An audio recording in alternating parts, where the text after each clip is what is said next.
an Envision Financial podcast with Luke Smith on Canberra's 2CC. Luke Smith from Envision Financial, who's on the line now. Good afternoon. How are you, mate? All right? Really well, going great. And it's been a short week and it's been a quick week. I can't believe it's Friday. Yeah, look, you blinked at the moment, and I think with all of this staying home and limited access, I've never seen more people walking around the lake behind my house in all the years I've lived here. So I didn't know there were that many dogs in my suburbs, but definitely there are. It's funny, we're allowed to go outside and exercise for a bit of fresh air and sunshine, but everybody wants to go to the same places to do it. Yeah, look, my wife's very upset. She walks, over the top of the mountain behind our house, and as far as she's concerned, that's her mountain. And now she's sharing it with hundreds and hundreds of people. So she needs this wrapped up pretty quick.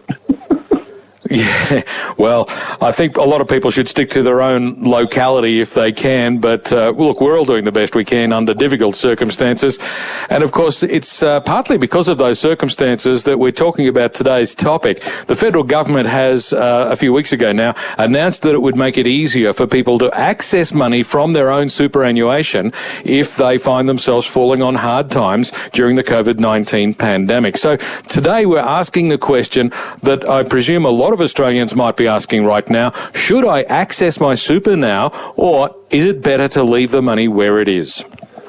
Look, again, I guess we've got to sort of preface the conversation by saying everybody's situation is unique and different.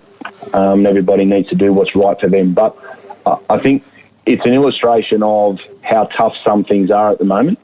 And I'm finding that everybody needs to do what's right for them, and obviously what is right for you may not be right for somebody else. But I think the rules have been eased so that people can actually do what they need to do and get access to money when they're in a time of, it's a unique position that we're in at the moment.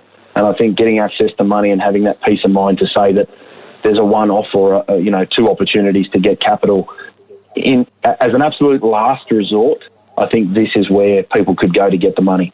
I would say that you would look to explore other opportunities, be it an offset account, be it a redraw facility, be it a family member, because money is very cheap at the moment in relation to the borrowing costs associated with home loans. So using an offset account or a redraw, which we've spoken about in other episodes, is a very good way of getting some money to tide you over if things are not looking very good and you've been one of the unfortunate people that have been directed to step away from work or stay at home because of the nature of your occupation. So it's there to be used, yes.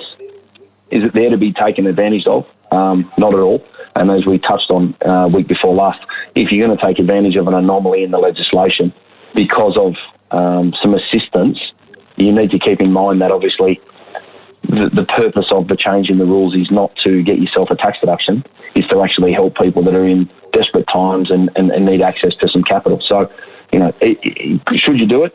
Yes, if it is the absolute last resort, because what people need to keep in mind is we've seen a 20% swing nearly in the Australian equity market since the 22nd of March. Now, that's huge. We've seen the fastest fall in the history of markets, and we've seen the vast majority of the fall that we've experienced over the last, say, 6 to 8 weeks was a very large portion of the same fall that took 14 to 15 months to occur in the GFC in 2008, 2009. So it's moved very quickly. We've seen markets overshoot, which normally, we see that happen. So we've seen assets get absolutely battered in certain sectors, and then by default, other people have been battered. And then we've seen things rally back. So if you're going to pull money out of your superannuation, you need to keep in mind that you're missing out on that rally opportunity or that increase in value, which, at 20% on 10 grand, that's $2,000. That's a significant percentage return over a very short period of time, which could continue in the future where we see more positive news, less negative news, and obviously an easing of restrictions and a return to normal operations. Now, you've said that accessing your super should be considered a measure of last resort, and that's consistent with a lot of the advice that's been given by a lot of people in the last few weeks. But if you do find yourself at that point in your life where you think it is time to access the last resort, what exactly is it that the government has provided for in terms of accessing your super now? Well, they've given you the mechanism to be able to take out a $10,000 block or two $10,000 blocks with certain time frames, and obviously is contingent on some different or very specific rules. Now, if we rattle some of these off, obviously eligibility includes being unemployed, receiving a job seeker payment, receiving a youth allowance payment, a parenting payment, or a family household benefit. Obviously, from the 1st of January 2020, you've been made redundant, or your working hours have been reduced by 20% or more, or your turnover has been reduced to the tune of 20% or more if you're a sole trader or somebody that's self-employed. So there are rules that are contingent on, meeting the criteria. It's not, carte blanche, open slaver, let's just rip 10 grand out. But what we are seeing is that, people should be able to access something that would otherwise never be available where you are under the Commonwealth Preservation Age. So the government's really gone out on a limb here to say, look, that money that we make hard for you to get to protect you over the longer term, we're making available, which is a very good illustration of just how dire the current situation is in the eyes of the government and the money that they're throwing at different parts of the community to try and keep things moving. So you've got to make sure you meet the rules. So check that out. You can go to the ATO website. You can do a COVID search, and a lot of businesses are doing that. I know we did a podcast this week with John Colbrand from RSM. If you go to the RSM website, they have a COVID-19 page that is extensive and has a lot of current information. Is updated regularly. And, we were talking to him this week about what to do and the implications for business owners. And this was one of the things that we touched on is it's a last resort to be able to keep things moving. But the one thing I got from him in relation to this is don't wait. Like, get some help. Talk to your trusted advisor. Talk to your CPA. Talk to your chartered accountant. Talk to, your lawyer. Talk to your business advisor. Talk to your financial planner. The one thing I got from him in relation to using these types of government initiatives is don't wait till it's too late to change the behaviour or make changes that could help you going forwards. Because the peace of mind through this, the mental health and the welfare of individuals, staff members and yourself is vitally important, because this is uncharted territory. So it is available. Make sure you understand the rules, think about the implications, and then obviously have a chat to somebody like myself or your trusted advisor in relation to what your other options are to use lines of credit, offset accounts, redraw facilities and things of that nature, because the compounded impact of this over the longer term could cost you a lot more than $10,000 or $20,000 if you were to pull it out. So what are some of the important points that people should consider when they're deciding whether or not they should access their super? You've touched on a couple of them already, particularly the missed opportunity of the future growth of the money that you're taking out of that fund. But there's a number of things people should think about, aren't there? Yeah, look, it is. Obviously, superannuation is a long-term vehicle that is taxed in a tax-effective manner. So the growth you can achieve through super could be exponentially better than what you would achieve in your own name when you consider people's marginal tax rate. So the more you can have in there at a concessional tax rate, the better. People should also think about the implications. Whilst $10,000 doesn't sound like a lot of money, or two lots of $10,000 over a period of time, if you're earning $100,000 a year and receiving a 9.5% contribution from your employer, that's more than an entire year's superannuation guarantee payment. And if you pull that out over the course of the next 2 financial years very quickly, you've eroded a significant amount of future contribution that people need to keep the context in mind. Because, if you're earning $50,000 or $80,000, $10,000 is 2 years of employer contributions. So you could have robbed yourself of 4 years of employer contributions in that scenario, which you're not having compounded on the back of a recovery. And I had a chat to a gentleman last night about what to do about super, and I just said to him, look, if COVID-19 wasn't happening, would you access your super? And he said, well, no, I wouldn't. So why would you do it now if it isn't the absolute last resort that you could consider? Now, if you don't have a means of getting money elsewhere, then, your offset account and your redraw facilities and your lines of credit, they're viable options, because money is very cheap at the moment. And you're not going to incur a significant amount of interest cost. But do you really need it? Have a think about that. Think about the liquidity of your super fund as well, because if you pull it out, what will it do to your asset allocation? What will it do to your mix of assets? Where would you take it from? Would you take it from fixed interest? Would you take it from property that's come under pressure? Would you take it from the Australian equity sector that's been under pressure? So thinking about the impacts of your broader diversification of your super fund could actually have a more significant impact on the value of your account going forwards, because your asset allocation is how you control your exposure to markets, and obviously the benefit of an improvement in capital prices would then see an exponential increase in the value of your return. So where you take the money from is very, very important. Can you sell assets? Have you got anything that can be sold without a significant loss being incurred? That's something that I would look at as well. And obviously items that you have around the house that maybe you don't need. I think it's a good time to get online, and there's a number of ways to sell things these days, be it Gumtree, be it eBay, be it a range of different platforms. Maybe I'd even think about having a go at assets or ancillary things that you don't use or need, and trying to take that out to the open market to limit the need to access superannuation. So have a think outside the box. Get creative. If you've got young kids, I've got young kids, and there's plenty of toys lying around the house that they're not using. It could be a way of decluttering, using the time at home to try and generate some additional revenue and make some money, and use the platforms that are available to you outside of jumping straight to, okay, I'll take it out of one of my most important asset bases. Yeah, of course, the other important consideration with taking money out of your super fund is that the available balance in your super fund right now is probably a lot less than it was at the start of the year because of the fall in the share market. Look, 100%, and this is where you need to consider the broader asset allocation and your risk profile, because if you're pulling money out of superannuation and you're limiting your ability to benefit from an increase in value, then obviously it's going to have a long-term impact on that.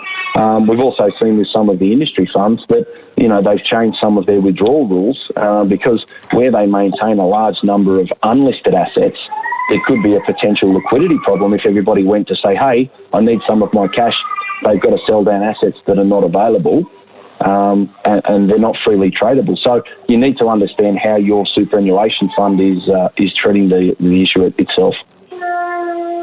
I also read today that if you do decide that you are at that point where you're going to take the absolute last resort and take some money out of your superannuation fund, the government has made guidelines that the super fund must process that request within 5 days. So once you make that decision, the money can be made available pretty quickly.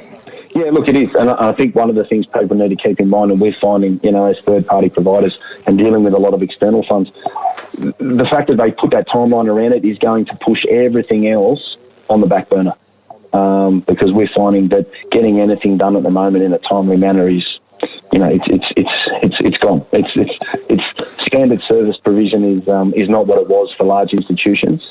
Because they're facing the problems that, small business face, and the location of staff and things of that nature. So if you're going to do it, make sure you understand the implications, and if they can get the money out to you, great. But I wouldn't be holding my breath that something's going to be done in a timely manner, depending on the fund that you're with.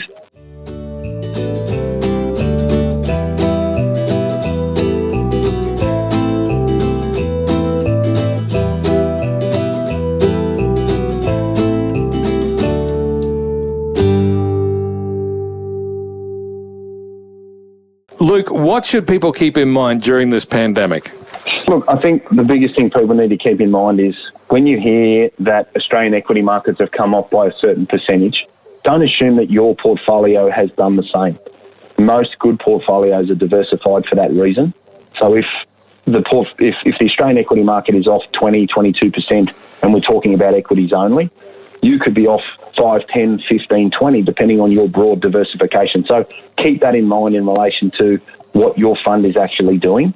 Don't assume that just because the equity market and someone on the news has said that it's come off, that you're in exactly that same boat. I think that's the most important thing that people could remember in relation to context. I think they also need to remember that this will pass.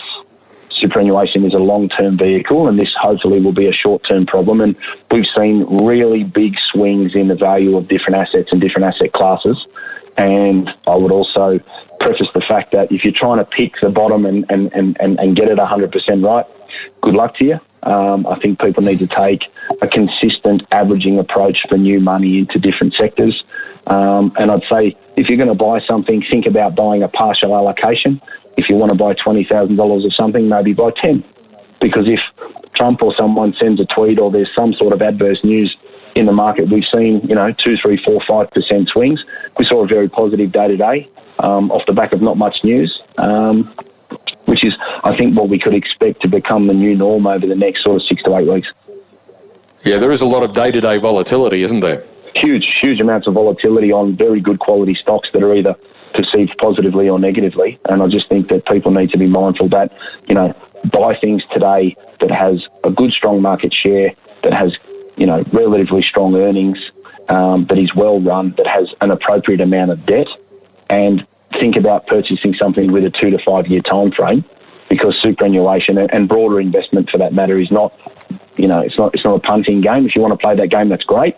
Just be mindful of the fact that we are seeing large swings in volatility, but also then just understand where you get your money from, the cost of borrowing, and obviously the longer term asset allocation that you want to hold over the next 2 to 3 to 4, 5 years, because I think there's some good money to be made by buying good quality stock and taking advantage of current weakness.